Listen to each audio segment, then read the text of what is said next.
Well, that's a very huge question and topic that would need a separate discussion on this. Because as we were discussing earlier on, ours is not a decision based on emotion. Oh, yeah. So let's not. It's not about the love that you have for this It's person. not about the love that you have for this person. About how they will solve the problems in your life. Huh? Are they the solution that you are looking for? Yeah. Oh, To be honest, ask many of the men and ask them if they would want to So marry the person that basically, they love. Because love, it's love does not equate commitment, is what you're saying. Like Love- you can love someone, but then that does not mean that you're going to commit. for men, love does not really equate to commitment. Because let's look at what we consider or perceive as love. Can you give us a moment? let's- Give us a moment break to our hearts. process. Give us a moment. Let's also try to. Nathaniel, give us a moment. Like, I mean, We need a moment. is there anything as loving someone enough that you want to commit? Okay, let me separate.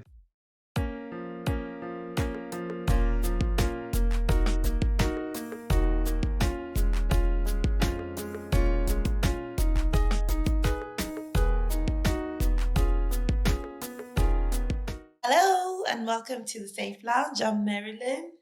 And I'm Caroline. And I'm Nathaniel, and welcome back to this episode. Oh, yeah! You got it! Of course I got it. Yes. All right. So we're just picking off from where we left. Yeah, if you missed last week's episode, this is just a continuation from that one. We were talking about daddy issues. And so today, because there was a lot to talk about, so today we are continuing with that, talking about daddy issues and how they show up in relationships. Yeah. And how they affect men in particular. You've just put me on the spotlight. Of course, that's why we have you, especially in the middle. You just put me on the spotlight. I promise I'll fairly represent my fellow men. Yes. Okay, so there is a lot of societal pressure on men to be strong, right? I think at some point we spoke about this. Like there's a lot of societal pressure for men to be strong, to man up, right? Yes. Now, considering that a person might have issues with the father figure not being there or not being emotionally available or being abusive, how do you think that plays out in the way that men show their emotions?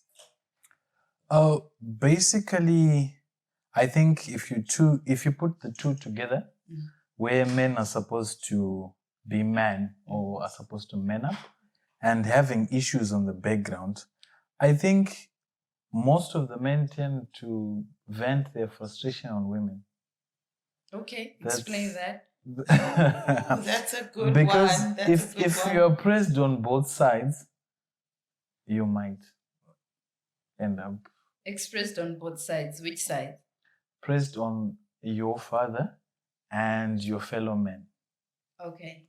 So to your fellow men, you're supposed to be that man. And You're supposed to be strong. You're supposed to be masculine. strong and masculine and Right. everything. And and your father is a bit too tough or he's not there or Okay. anything. So if he's too tough, yes, it might end up spilling to some other relationships. If he's not there, depending on how you respond to that, you might actually man up.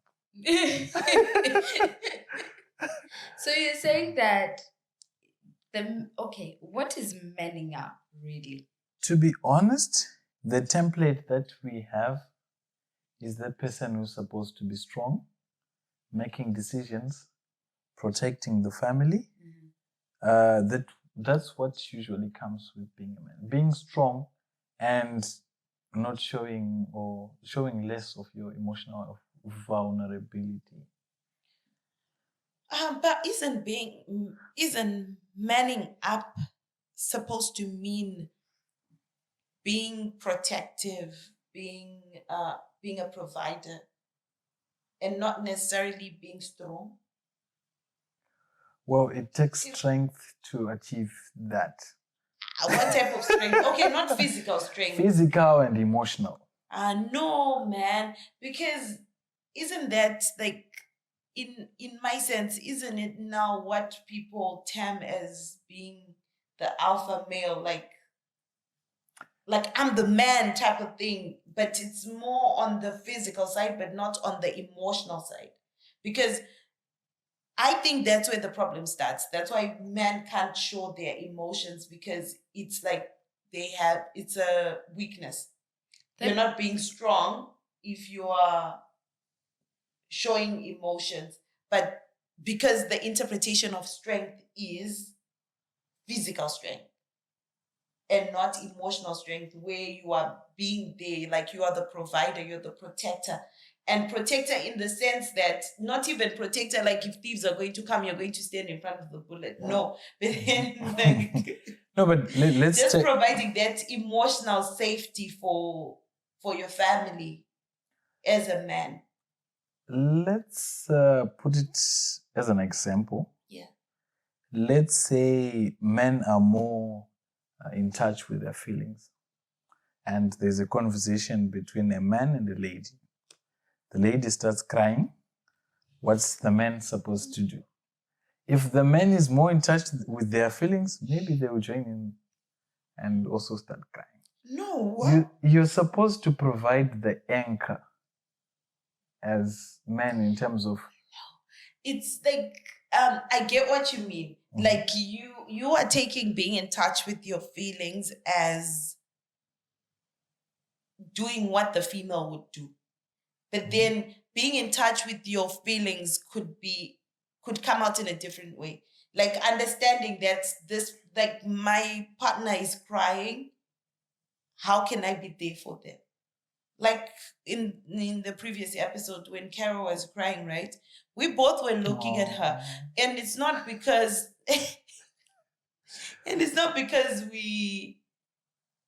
we don't care, but it's because we don't know what to do when someone breaks down. And that in itself is what I mean. Like we should be able to be there for her emotionally, but at the same time, we don't necessarily have to cry with her.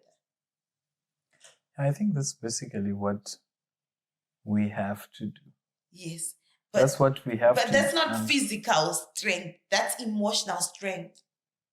Yes. Because in that we are comforting her and maintaining an anchor. No, but then the question now becomes how much emotion should you show, or what is acceptable for a man, and how should their emotions show up? How should they show their emotions? I think it's the question here, right? Yes, I think how much emotion should they show? Yeah. It's a good really question. It's a really tricky question. That's where the anchor part. That's where the anchor part now becomes a problem, right? Because you could be an anchor, but you're not showing emotion. I think it's a different subject, or it's a different question. No, let's go in the sense that Yeah. how I express my feelings, or if I even have to express that feeling. Because as men, if I even have to express that feeling, wow. Yes, because as men, we tend to think about what that would do to the other person, or how that may be perceived of me, right? So if let's say it's my frustration or my anger, there is a time where I value or I assess the outcome first before I start doing that. So that what you are asking is a moment of vulnerability. Now, we have been through a lot, and the receiver decodes the message in an incorrect way. If a man cries, Wow. Okay. If a man goes to the police, for example, he wants to report that he has been abused at home. Okay. That's a very difficult conversation for the man. Correct. But isn't Because it an it's a- issue of ego versus emotion? Like there's a conflict there. Because how do you then maintain your male ego Masculinity. if you are showing emotion? So yes, so that is what is defining the society, the societal man. This is what a man should be. He has his ego where he hardly can't just shows his break down. You can't just break down. If the wife is abusing him at home, you can't go to the police and report abuse. No, he should go to the police. He should and go to the report. police, yes, but will he cry when he's No, reporting that? you won't even go. Like, would you go? If your wife was it, would you go? Like, let's start there because that's what he's saying, right? Like, he is not. They're not even. Most men would not even go because it's that. Are you weak? It comes off as a show of weakness. so now this also comes from like relating it to the daddy issues. Your father is supposed to be the first person who shows you how to interact with a man. He's a person who's supposed to show you how to interact with women. Yeah. No, that example is being set where he's the scariest person that you know, right? So if he's the scariest person that you know, I have a preconceived idea in my mind that, okay, this is being a man, right? And I cannot just go out there and break down, you know, even if I'm in that spot. When I have emotions bottled up and about to burst, I also find someone like my father does. He scares me because I'm at a position of disadvantage. I also go and scare someone at a position of disadvantage. It now becomes a power issue. Yes, it's now something that comes from the father to the son, and it's going, you know, on and on. But do you think that because there's there's a thing that's going on these days about the narrative that we are trying to make males more feminine, right? For example, like a young boy who is crying, they are told, no, you don't cry, right? Men up. Yes. Men don't cry. You're a big man. You're a big boy now. Big boys don't cry. Yeah. Right? So then how that then translates to when you're an adult and you're in a relationship and something hurts you, you are not able to present yourself and be emotionally vulnerable. You don't even have the words because you have not been given that platform when you were growing up to say, this is how I'm feeling, this hurts me this way. Because you're told you have to be strong. So is it, in your opinion, how should men navigate that? Or how do you yourself navigate that? Okay. So Emotional vulnerability. Emotional vulnerability as a man, as you're saying, it's something that's instilled in you from a very young age. When you're growing up, you reach a certain age where you are in distress. For men, you have to have a circle that you can talk to. Okay. And men, number two, we have this empty space in our minds that's called nothing. We often want to visit that space as often as possible. That's where we clear our mind, we refresh everything. I failed to understand this nothing This space. nothing space. I've had it so many times, but then... Can you explain it? Like you just zone out or what happens? Like what are you... So what are you doing? Like you're just sitting there and you have nothing on your mind, it's blank? Yes. I had a friend of mine when we were discussing on this subject. That was in high school. And we're just talking about it that, you know, I find it so refreshing that I just sit, I close my eyes, and it's really blank. like there's nothing. Wow. So it's a space where So what happens to the little voice in your head? It doesn't speak. it doesn't speak. It's literally nothing. Hey, you're gifted, guys. And how So- long can you spend in that zone? As long as you want. Is it because you constantly are thinking of things that you then find solace in going to that nothing space? Yeah, because our minds. But then they're often thinking of anything because every opportunity that they get, they want to go to that blank To run space. that nothing. Yes. Because for us, Okay. when we're processing the emotions, right? We usually want to run to that nothing because it's a safe space. Because it's a trend. Whenever you try to say something that you don't agree with or something that you don't like, if you tell that to a lady, they often feel that is they're being attacked and they fight back. Okay. So you're not in the mood of an argument. You just want to get over something. You go to the safe space, the safe lounge. You go So into you have this like a blank. safe lounge in We your have head. a safe lounge in our heads where it's just blank, you know. So in that blank space, when you get to that blank space, let's say you have avoided emotion in the real world, right? When you get to that blank space, are you going to process what you were feeling? Or no, it's like you're just there, as if nothing happened. Like you're in the real avoiding world. it at all. That's our own way of processing, Eh? if I can say that. So when you Because get back, we- will you have a solution?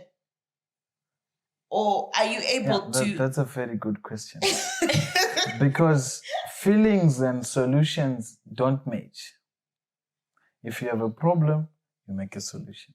If you have feelings, you get over it. Hey, But do you know that that's a misconception? Okay. Enlighten me. Most of our decisions come from our feelings. As ladies, I would agree, yes.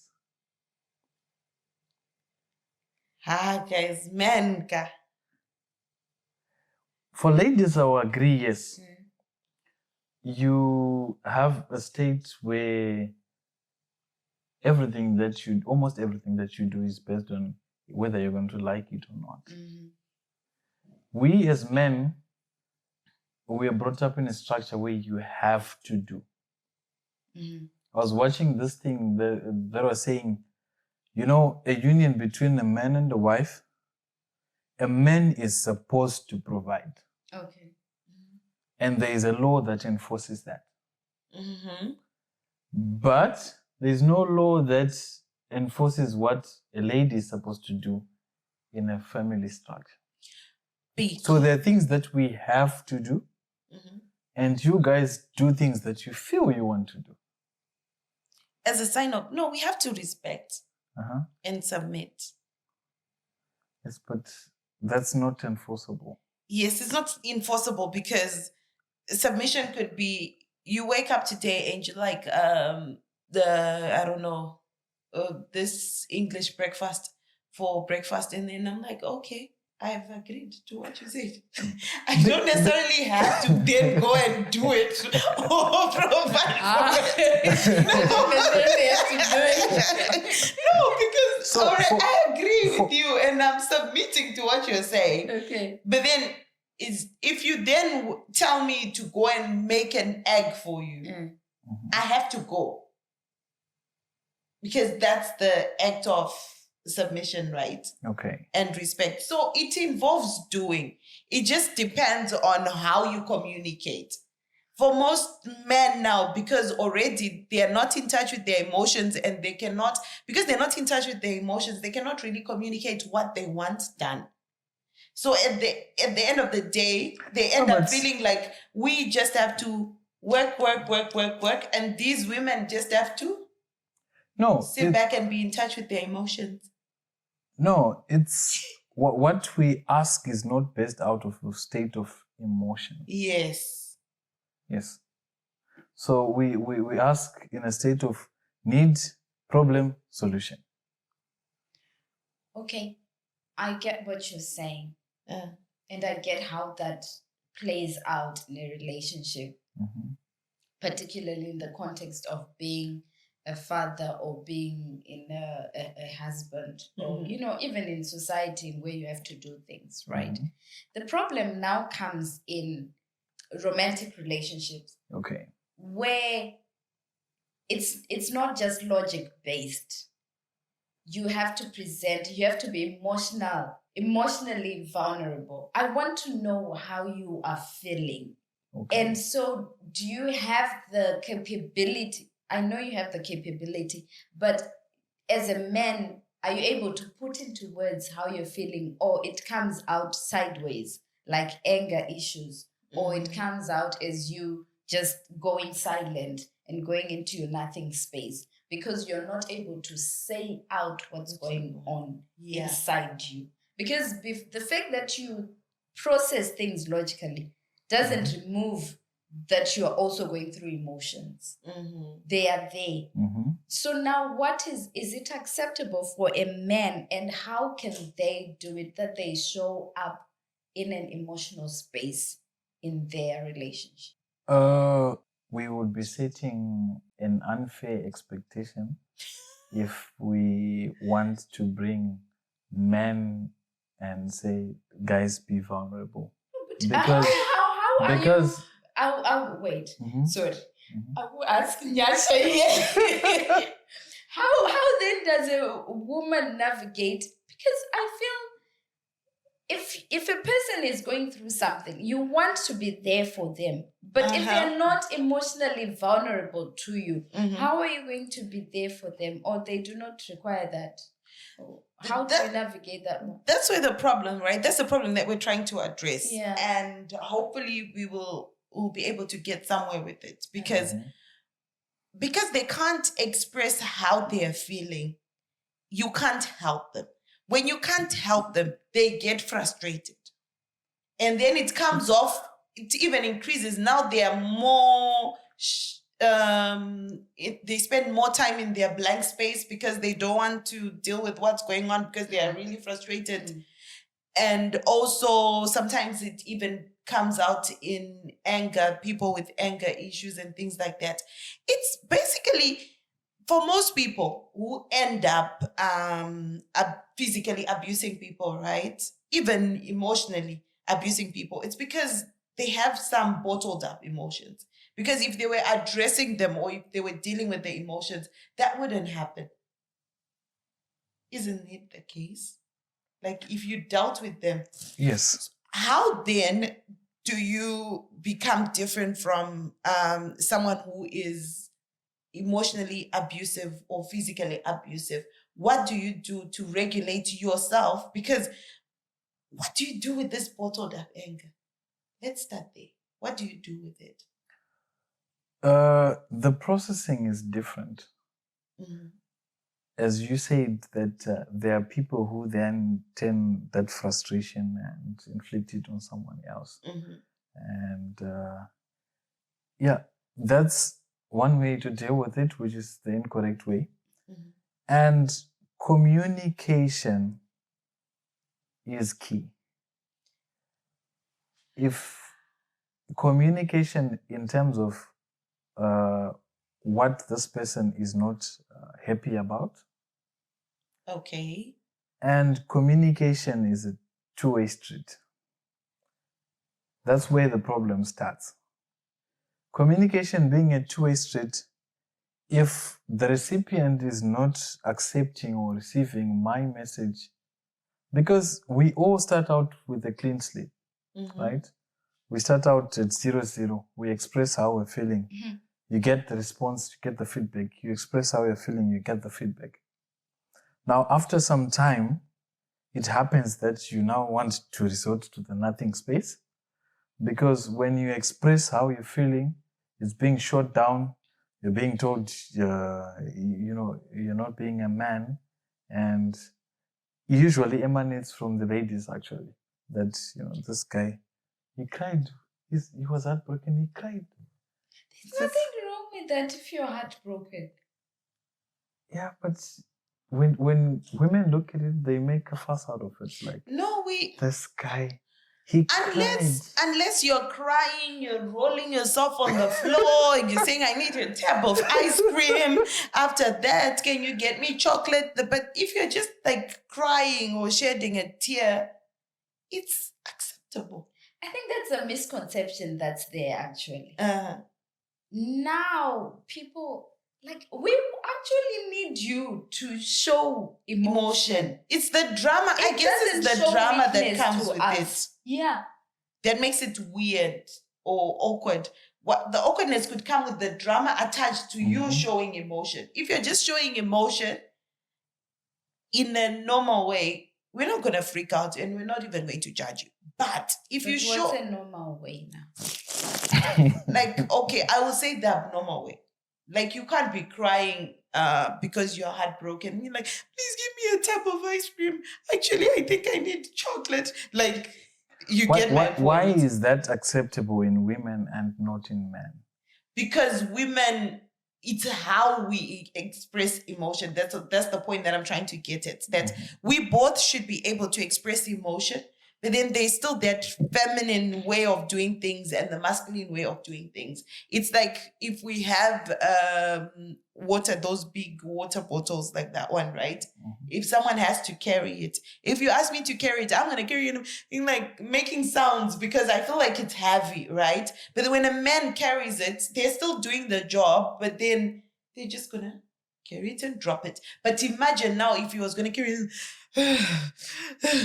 like you get it, like it's the drama attached let's just to say, it. Let's just say that's how he wants to express himself. Can you accept it? My Because problem, the you know issue what is my problem is where are you how do you deal then with your emotions? Because let me not say most, I would say some men avoid. But would you be dealing comfortable with the emotions. man showing emotions? What he asked first. Would you be comfortable with the man showing emotion in a feminine way?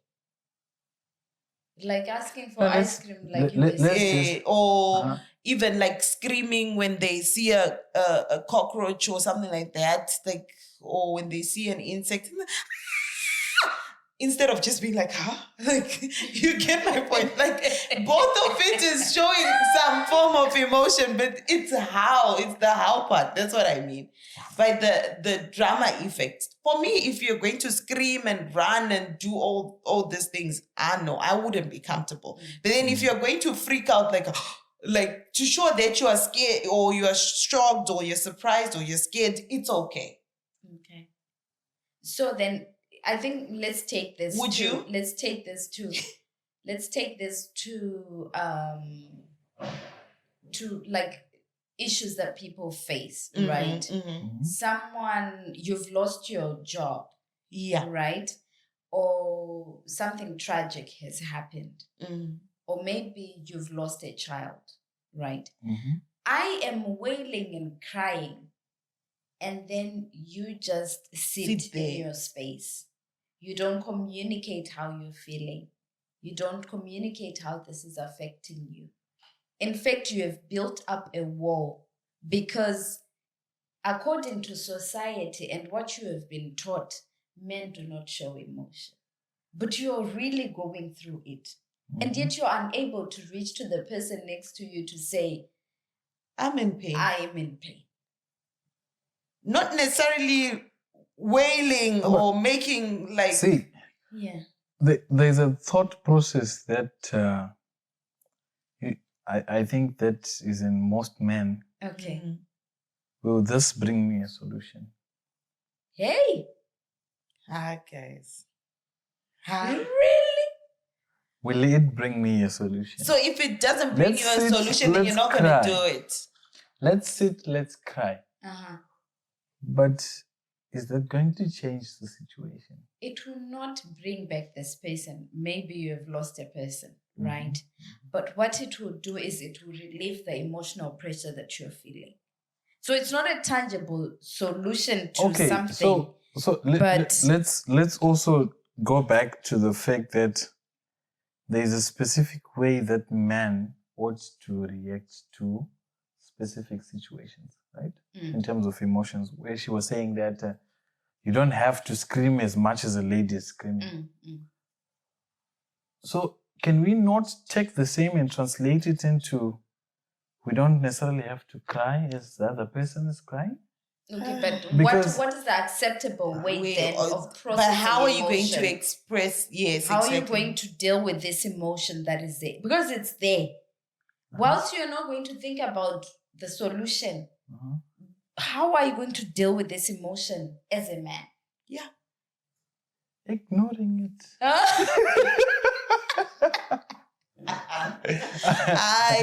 In conclusion, men don't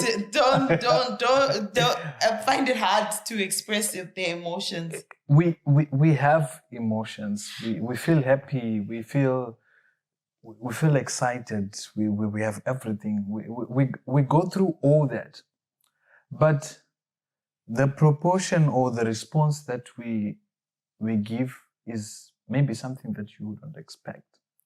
Yeah, because when men are happy, they can even jump to the roof. But when they're sad, they can't even shed a tear. Let's just agree.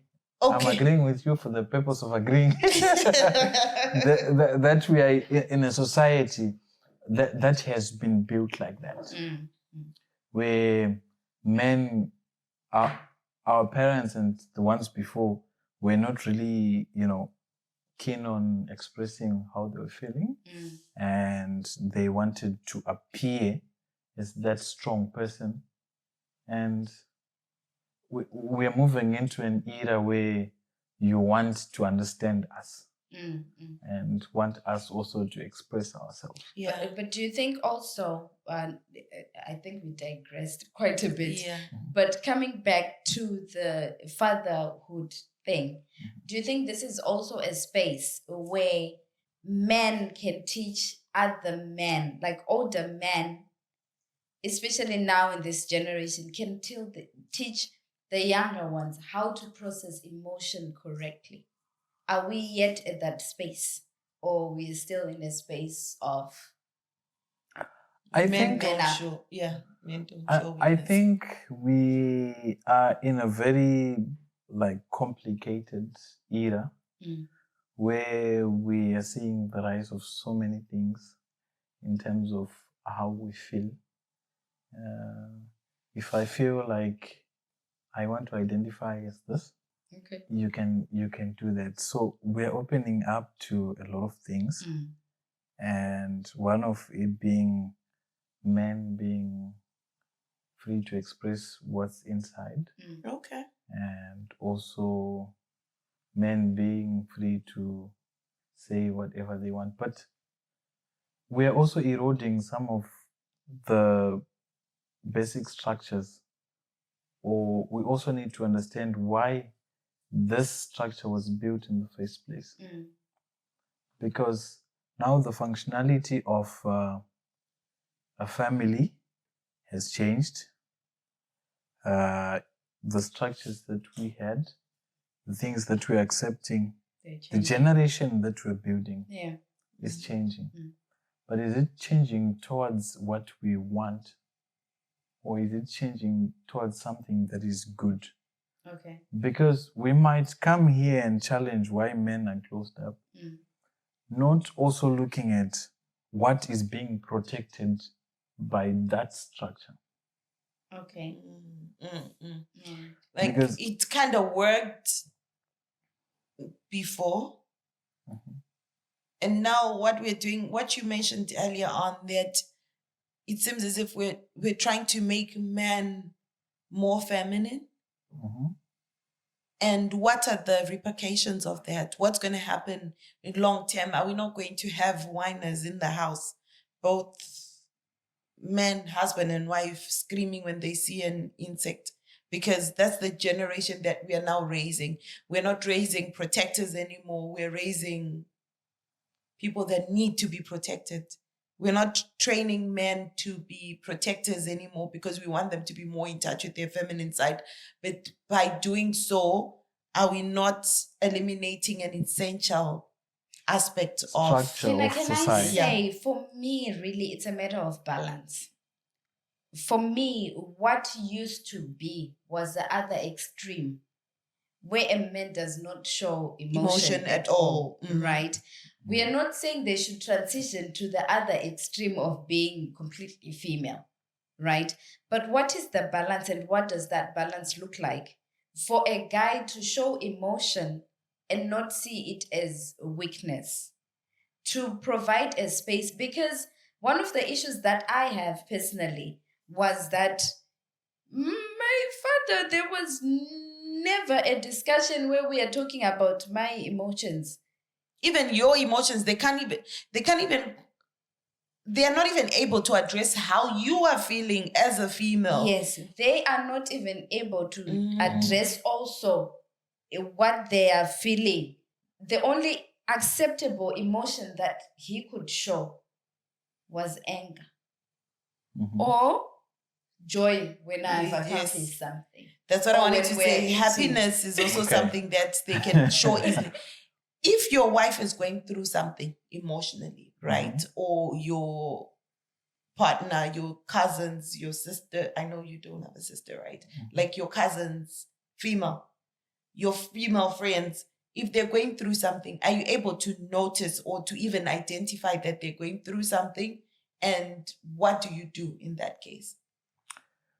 So I think, yes.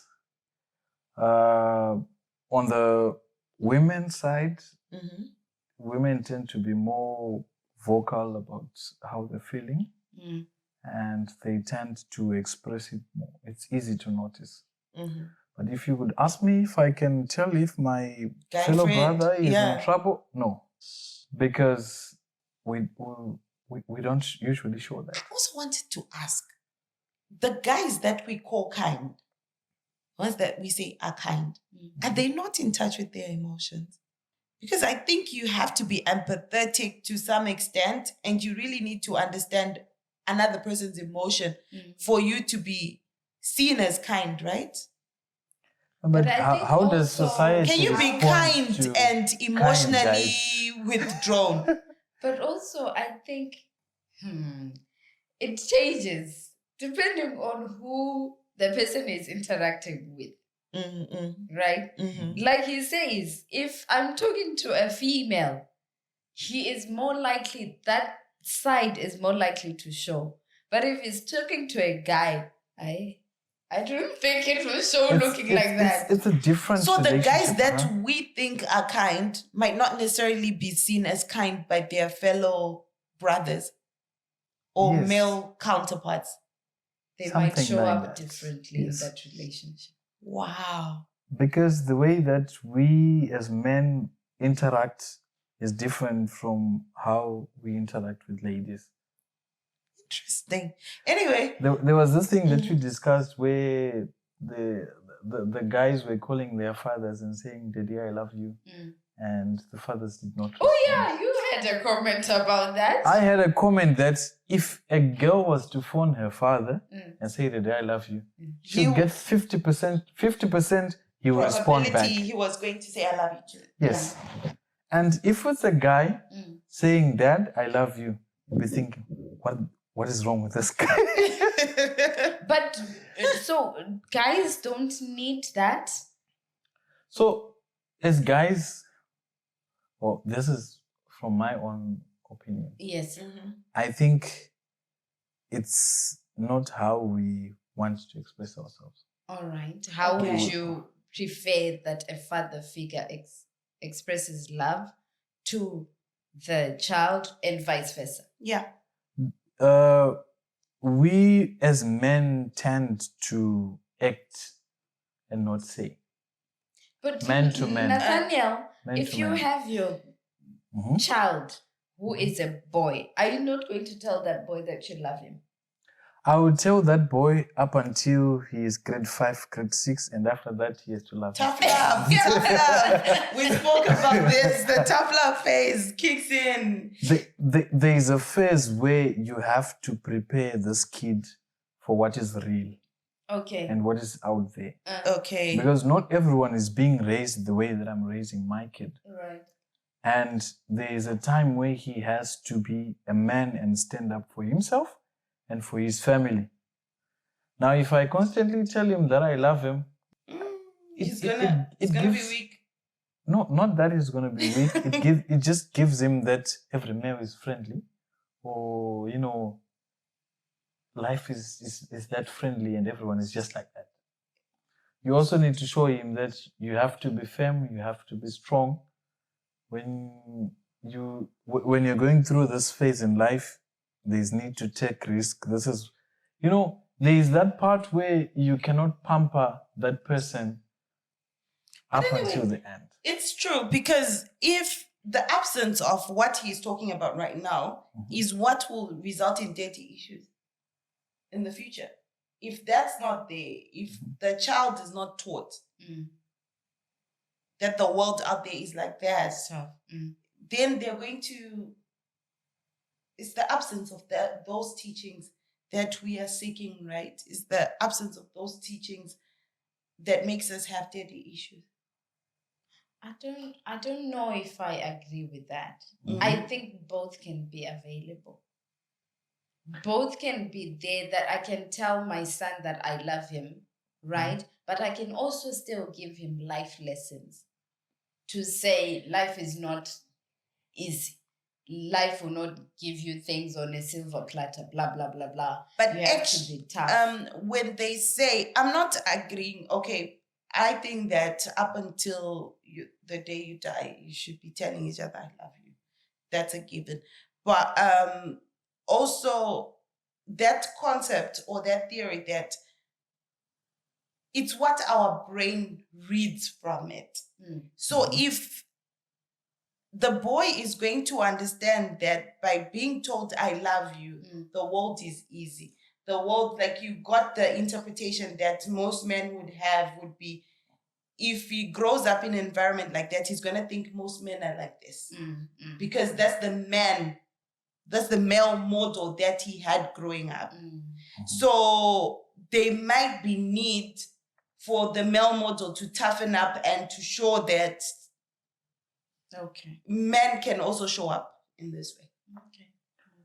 Because if I'm looking at my fellow man, there's a person that I know, this guy will die for me. If in any situation he will come running, but I will never tell him that I love him. Hey! He knows. Not even I love you, man. Not even love you, man. Like, yeah. No! Hey! Okay. Do you think this could be a cultural thing? That for Southern African men, you are not likely to show emotions to each other as men, but probably in a Western context, they may be able to. They are getting into a place where they are getting flexible in showing emotions to each other. Well, I'm not sure. I cannot comment on that because I don't know, to be honest. But from where we come from, it's just not done. We don't do that. That's not how we do it, to be honest. Yeah, it's true. When we are talking man to man, we are talking problems, method, just solution. My guy. Like when someone says you're my guy. You're my guy. You're my guy. That's more than I love you. Yes. You're my guy. It's like saying, okay, I love you. You're my guy. Because for us, the equation is, when you have a problem, I'll come and fix it.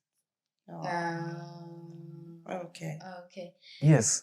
Because you cannot call me crying and saying, I need someone to cry to. What are you going to do?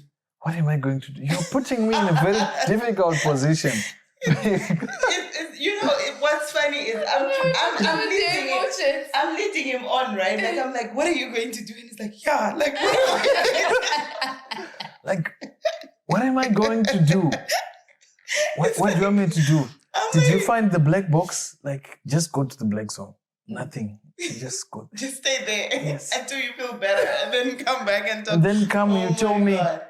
and I give you the logic. My friend, this was wrong. This is right. Do this, do that. You fix this like this. Wow. You know, Okay. we're like that.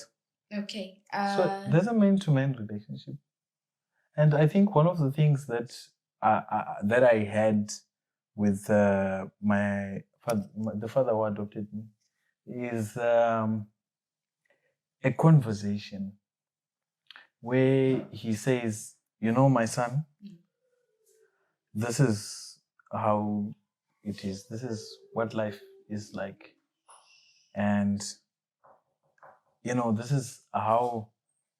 Ideally, you should be navigating situations like this. Okay.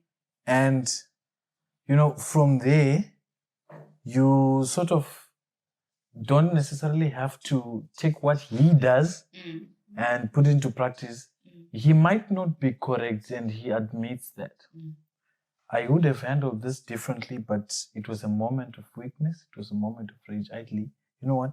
This is how it's supposed to go.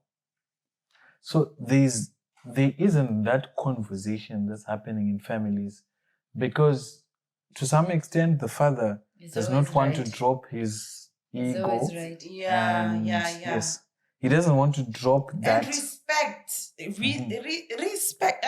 Can we have you Can back we and go talk there? about? Because I feel like if we go there now, right?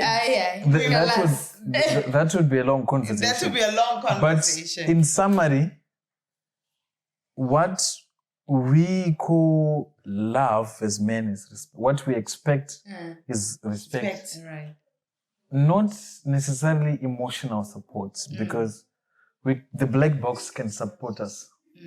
The nothing zone can support us. But that respect is what we interpret as love. That's true.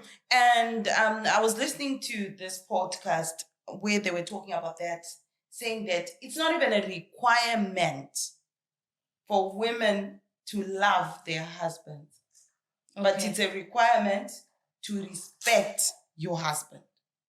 Okay. So in that case, but it's also a requirement for men to love, meaning that there's that emotional side in women in general that needs to be nurtured for the relationship to work. Interesting. Okay. My God, how we diverted. But now we're really back the reins. Okay. Yeah. To talk about we're just briefly going to run through how daddy issues are negatively affect or show up in men. Okay. In men only. In men particularly. Okay, cool. But also, I can sit this out. I feel you have it. Because you wanted to come out. Okay, continue. My point will be proven very soon. Let's continue. Okay. Let's go in. Okay, so in relationships, fear of intimacy.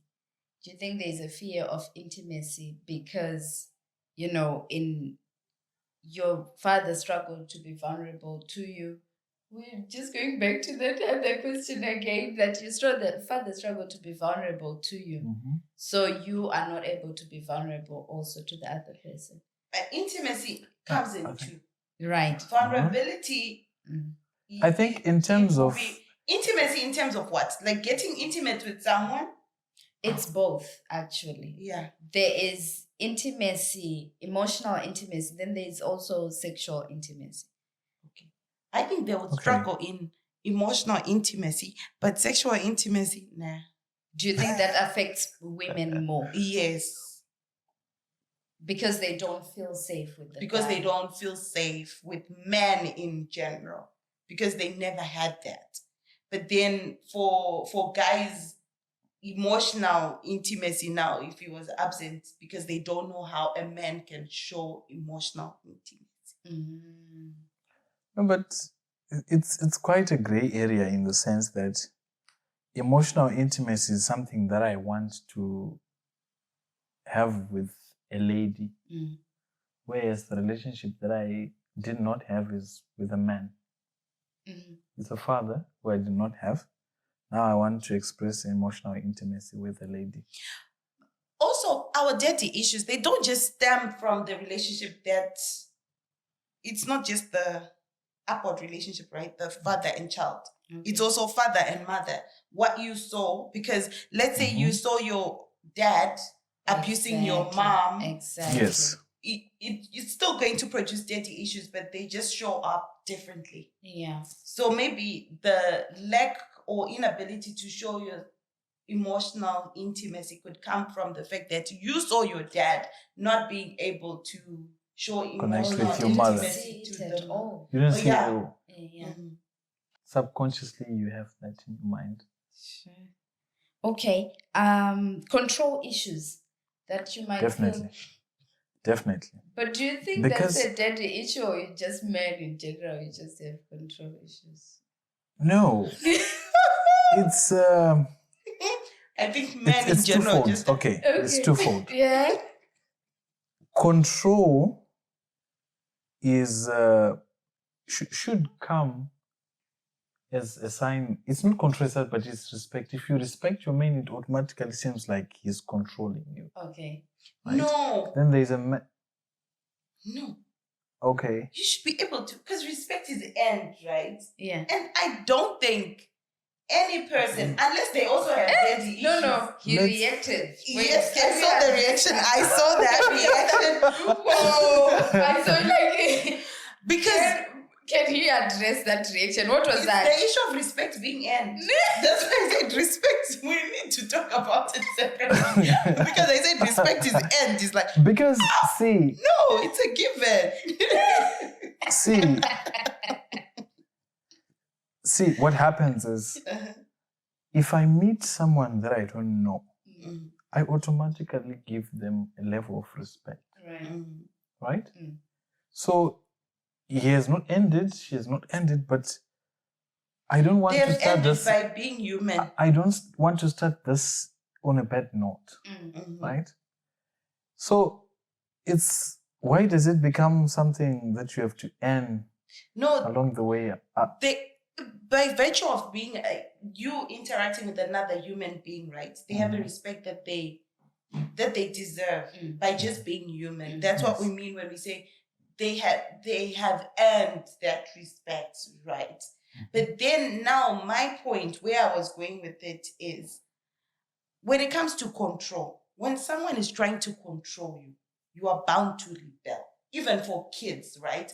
Kids that grow up in a stricter background tend to be rebellious because of that. Like there's something about control or the abuse of it that makes people want to rebel.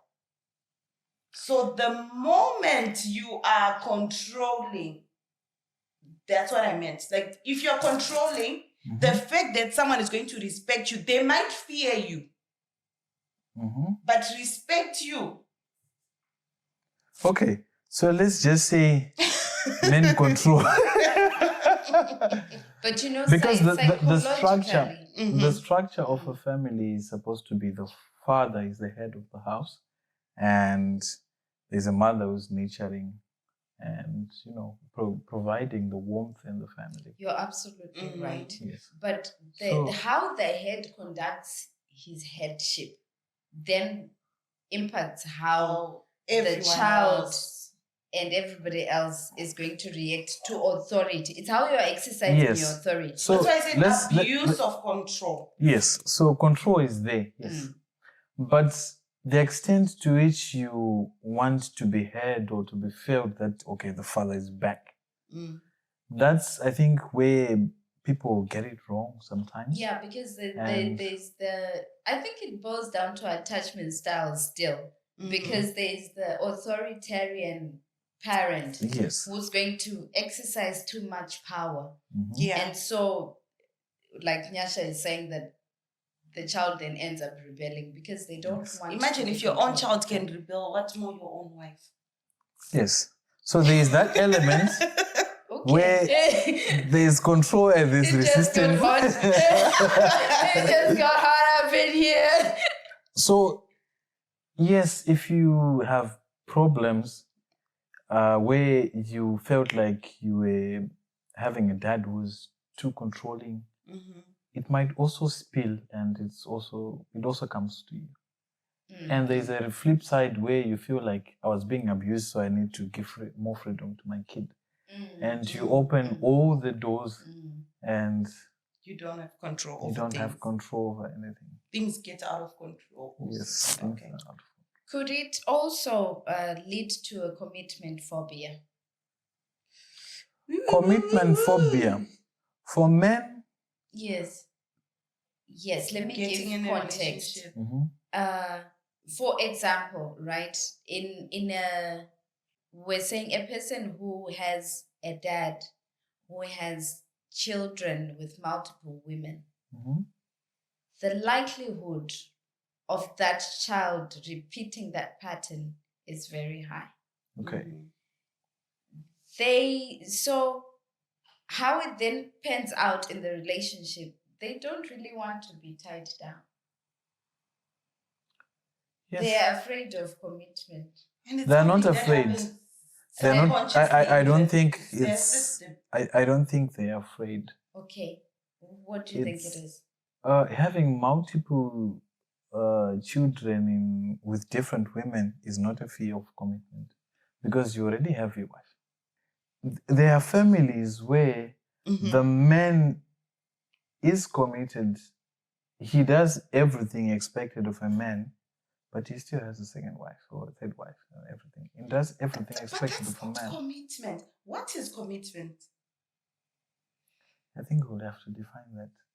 Isn't like if you faithfulness, say commitment. if you say I'm going to do this, you will do that and that until Yes. it's completed. As a man So why of the then house, would you then be committed to this person and then go ahead and commit to the second wife and then go ahead and commit to the third wife?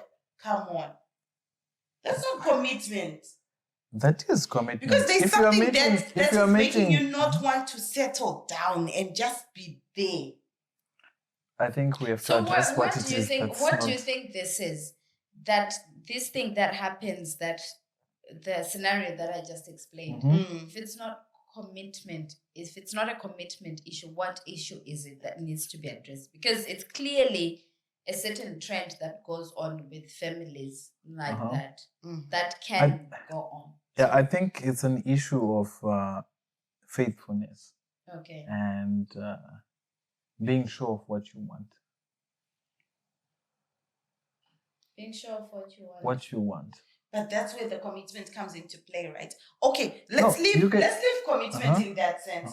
Let's look at commitment when you're dating people, right? For females, it's like when you're dating someone and you really love them, you already want to take it to the next level.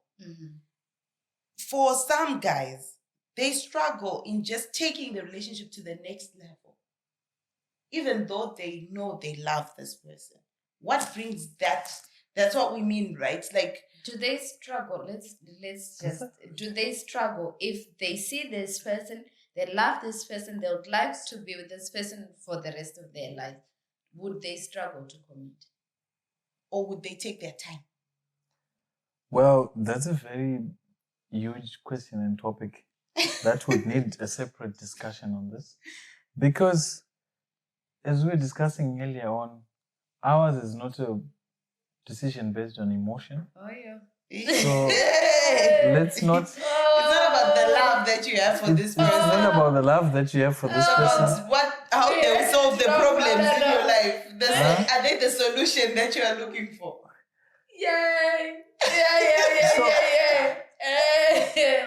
Oh, yeah. To be honest, ask most of, or in fact, ask many of the men Mm-hmm. and ask them if they would want to So marry the person that basically- they love. Because Love, it's love does not equate commitment, is what you're saying.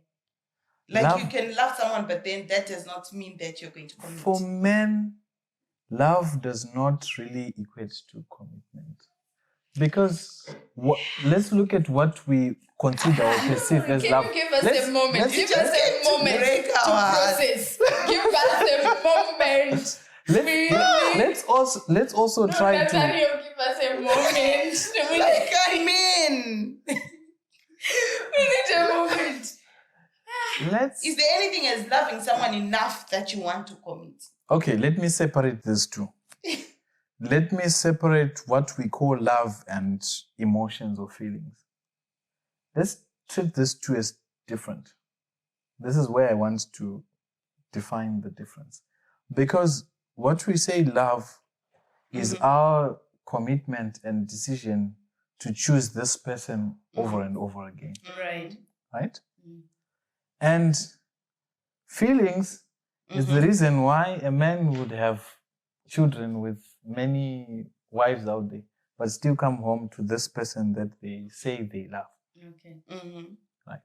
So there is a commitment where you choose over and over again. Okay. That's love. So if that's the case, that you have someone who you define as you love, commitment can be subject to, can I provide for this person? Can I be the man for this person? Okay. That's what might slow the process in terms of commitment. Okay. But if they love you, they've already committed. I got the part where for you to commit, it's not just about love. It's not about feelings or emotions. It's logic about based. the logic of, am I going to be able to? You show commitment by provision. You show commitment by. No. Let's go back. One step back. Uh-huh. Emotions, let's put them on the side. Mm-hmm. Love, let's put it on one side. Mm-hmm. Love, can I wake up every day, even though I don't feel like, and I'll still choose this person? Right. That's love. That's love. Okay. Mm-hmm. Right? And is it for the right reasons? That's love. Mm-hmm. Feelings, on the other hand, is I like this person. I like how they look. I like the body. I like this. I like that. Or I feel something about this person, but if I check my boxes, they don't tick the love part of it. I cannot wake up and choose you and put you in my house. Because then it's just like it's just feelings. You just like them. I just But you feel don't for love you. them. I feel my blood rushing when I'm with you, but what I have with you is not something that I want to take into my house. It's not love. Yeah. And you could say I love you to someone that you just like because your feelings. I cannot answer that. I cannot tie my Okay. fellow man. So I cannot tell my fellow man. Wow. All right. The next one, Caroline. Next one. Okay, in another way, the commitment phobia could be that because you have rejection issues there, right, with your father relationship, is it because you're afraid to commit to a person because you're afraid they might leave one day? It's a fear of rejection. I don't think on a father-son relationship that would be something where you would fear commitment. Let me give you a scenario, right? On a father-daughter, yes. On a father-daughter, yes, because you feel that man has betrayed you. But as a man, are you saying I'm betraying myself? No. Like we were saying, right? it's not necessarily the relationship between you two. Mhm. For example, in a relationship, in a family setup where the parents get divorced, Mhm. right? You could internalize that breakup as I might be the one causing this, right? And Mhm. probably you are then left with your mom and your father goes, right? So it could be that you're afraid that if I get committed to this person, they might leave anyway. Because I was committed to this relationship I had with my parents, but one of them still left anyway. Yeah, I think that is also a point where you don't want to get into that situation and you're afraid that it will repeat itself. And I think this is also a message even for the parents that when you're making a decision to separate with your spouse, that also affects the children. And that affects them in a negative way, such that it also affects the next generation and the next generation. It can start with you. Yeah. Not only does it always end with you, sometimes it can start. It can start with you. So when you're making decisions like those, just be mindful of what the child is going to go through, because you have a product out of this relationship, right? And your separation will also affect that same person. Yeah.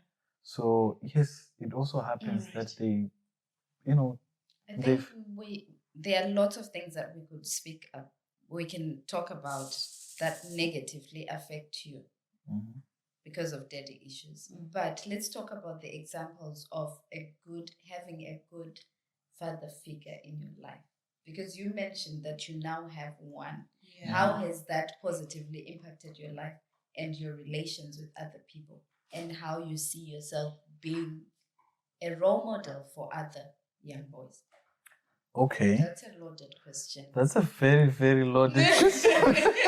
Wow. Wow, Caroline. And the way you just said it, you could have waited for us to tell you that's a loaded question. That's a good question. That's Caroline. a very good question. Where you should have broken down into pieces and saying, okay, how do you feel? What has happened after? And, okay. So what happened after I had this father figure in my life? I started realizing the gaps that I had in my own personal life. And where I felt like I don't care that he was not there, I started feeling like I was robbed because he was not there. Oh. Yeah, because there are things that a father should do to his children that you need to, teach your child how to navigate the and world. What you don't know doesn't hurt, right? Now that you knew that, okay, this is what I missed out on, it then becomes a thing. It then becomes a thing that, okay, this is what I missed out on. This is what could have been done, the conversations. It also helped build, it helped me build into even the commitment and the family. Because one of the things that scared me the most was risk, and which in term translates to commitment. Yeah. There, it's coming out. Daddy issues come with commitment issues, guys. No, see, life as you take it on a daily basis, you don't know what's going to happen tomorrow. And if you close in and not take that risk, it's not going to make you any safer.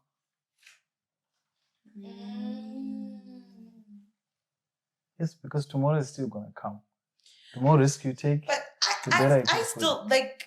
I still struggle with that though. Like, I understand it fully that by worrying, you can't change anything, right? Do not worry about tomorrow. Tomorrow is its own worries and all that. But especially if your daddy issues stem from the fact that you lost someone, like they were gone, right? You will have that fear. Yes. You just have to relearn what you were saying, that you just have to accept that tomorrow has its own worries and we'll face it when we get there. Yes. But that doesn't mean that you're You still should not going stop to living. and it doesn't mean that you're not going to be scared. You're not going to, the risk that you're talking about, the fear that you had, it's valid, because especially when you're about to commit, that's when it shows up. Yes. In the sense that, okay, so do I need to make sure that this person is healthy? Do I need to do this? Do I need to do because a lot of things now are coming into play, because you're now being faced with the reality of The future. the future. You have to commit to something. Yeah. So that was one aspect of that relationship that, changed who I am. And the other part is learning to accept a stronger person in your life. Because if you grow up thinking and knowing that I'm the strong one. I am the strong one, when that father figure is introduced into your life, you learn to accept that there is a person who I listen to, and at the same time, there is a point where I stand my ground. So you can submit to authority. And also retain authority. That's in a healthy father and son relationship. So there's Sorry, a part, I was mixing the two now. my bad. So there's a part where you take someone's authority and you listen to that, you submit to that. But in that, it also tells you that you have to take authority over this and this. These are your responsibilities. Right. My children are my responsibility, and they are in the sphere of my influence. And I also have things that are in the sphere of my influence where I stand and take a position. Right. So it also helps build that, and it also helped me build that. And boundaries was one of the things where you know that there are certain boundaries where this should not be crossed. Yeah. In any interaction, either it's there are boundaries for family, there are boundaries for friends, there are boundaries for any other relationship that you have. Interesting, that you should mention that, because as we were doing the research for things that people struggle with who have daddy issues, they also struggle with boundaries. Now it's interesting that you're mentioning that when you had struggle with boundaries. Can you explain the struggle with boundaries? Because it could be both sides, right? What do you mean? You could have too much boundaries or have no boundaries at all. Okay. Yes. Yeah. So there is a balance in terms of boundaries where you know that, okay, this is my part. Okay. This is how I relate with my kids. This is how I relate with my wife. This is how I relate with an outsider. This is how we do it in the house. Okay. Okay. So there are boundaries that come into play when you have someone who has boundaries. So you're tapping into this relationship where you learn that, okay, I did not know this. When I was growing up, I had very, very strict boundaries.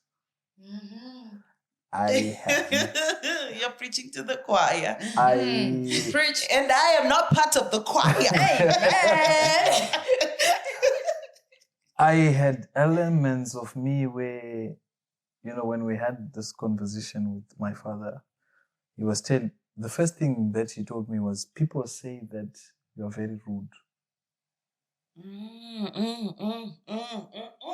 Gosh, this is good. These ladies love gossip. He told me that people say that you are very rude, but I don't see it. And if I look back, I could point out that these are people who I wanted to exert boundaries on, but I just didn't know how to do that. Okay. So you ended up just basically just cutting them, like, yes, this is it, we're done.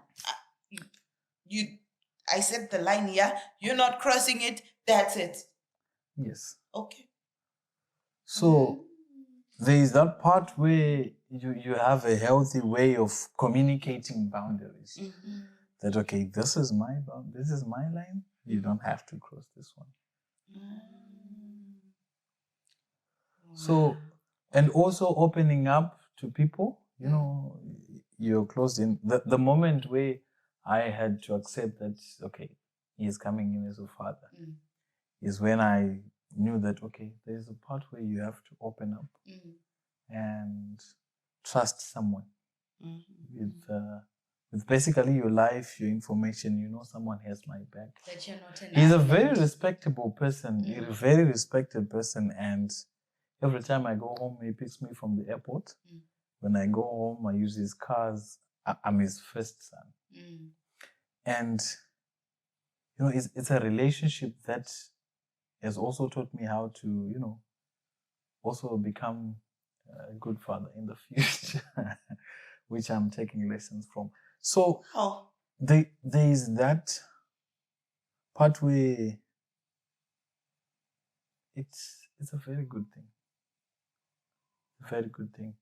And the more you notice how good it is, the more you notice what you've missed. But then it's also a story that shows that it's redeemable. That if you if you didn't have a father figure and your dad was not available, my God, it can be a testimony. That's I was thinking about it. I had grown up to almost this age, or to this age, to be honest, thinking that with daddy issues, it's quite difficult for you to fully then realize the importance of a dad and embrace it and grow even from it. But listening to your story has made me realize that it's never too late. That's why, because I used to wonder, people that were distant or didn't even have any form of relationship with their dads growing up, and then they reconcile later on. I used to think the damage has already been done. What's the point? But then hearing what you're saying now is just making me realize that at whatever age, it's like we continue to evolve. I don't like using that word, but we continue to heal. Yes, and you can really be cured. You really can heal. I don't know if and you can completely be. Honestly, I no, know you can. Let's say that. That's the thing. That complete healing is on the other side of glory. No, I told you. Let's just say you have to constantly remind yourself that this is what I'm working towards, and you have to constantly, it always springs up that, okay, this is who I am. I have to protect myself. But then, you then go back into the empty space and think, and say, okay, tone down, let's give it a try. And what my therapist said, that all emotional issues, they're like a disease, right? And most diseases are curable. You can be cured 100%. So you can really be 100% cured from daddy issues. And then you will just look back at the scars maybe and be like, oh yeah, this is a scar I got when I had daddy issues. Or this is what happened when I had such and such an emotional issue. Problems. But you can be completely healed. Not waiting to... No, because you know what? I feel like he said, like there will be parts of you that want to show up, but now you've been taught better tools, and you're able to suppress this part, right? It's not that it's not there; it has completely gone away, but you now have the tools. It's just a scar. Yes, to remind you that it was there. Yeah. Or sometimes we don't know the issues that we really have until you get to a situation, it happens. Where it's being done right. And then you're like, hey, I thought I had healed from It's a new, this. it's a new another, trigger. you are not completely healed. You are still healing. That's the But thing. when you are completely healed, it's now when all those triggers, when all those symptoms show up, right? You already know, like, no, this is this. I need to, like, I think my throat is itchy. I think I might be catching a cold. Let me have lemon water with ginger before it even comes out. Because you now know that when your throat is itchy, but the first time you have the throat, itchy throat, you don't know that, okay, maybe I might be catching a cold. But after some time, that's what we mean by you can really heal, and you get to a point where you now know. Like if I have a headache and I have my hands are swelling up, maybe it's this that's about to start. So you take preventative measures. Same applies to these emotional issues. You now know that, like what I was saying earlier on today, that it's yesterday, right? When I was like, I think I'm angry. And I'm glad that now I can actually communicate that I am angry. As opposed to before, I'll just start feeling low and I didn't know how to process it. But with time, you heal. But anyway, guys, this has been lovely. Very long. It's been it's been amazing. No, but just that hope with your story, that yes, there is hope if you have another person who can act as that father figure for you. It can change. Thank you guys for sticking with us, and thank you, Mr. Nathaniel. Thank you so much, Nathaniel. Thank you so much for inviting me, and I'm really honored as the first guest in the house. Thank you so much. And we still have a long list of those topics that you said. This one, let's not do it. Respect. So I'm looking forward to to be on the show, and yeah, if you have not yet liked and subscribed, please do so, because there's so many interesting topics and exciting episodes to come. Thank you so much. Bye for now. Thank you. Bye-bye.